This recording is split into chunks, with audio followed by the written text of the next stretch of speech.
দেশের পক্ষে জোরালো অবস্থান নেওয়া মানুষ সহ দেশপ্রেমিক মানুষ যারা আছে, দেশের পক্ষে যারা অবস্থান নেয়, এই সমস্ত যারা মিডিয়া আছে, যারা দেশবাসী আছে, রাজনৈতিক নেতৃবৃন্দ আছে, এখন আমরা সবাই মিলে ইনশাল্লাহ এই দেশকে এগিয়ে নিয়ে যাব।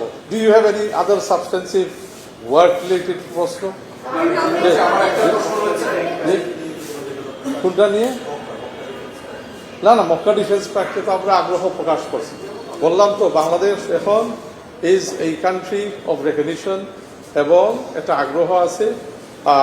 যারা আপনার মিডল ইস্টের স্টেক হোল্ডার আছেন, গ্লোবালি যারা মুসলিম ওয়ার্ল্ডে মানে বিভিন্ন স্টেক হোল্ডার্স এখন বাংলাদেশের leadership, particularly honourable prime minister Tarique রহমানের লিডারশিপকে তারা অনেক জায়গায় মানে আমন্ত্রণ জানাচ্ছে টু কাম অ্যান্ড পার্টিসিপেট।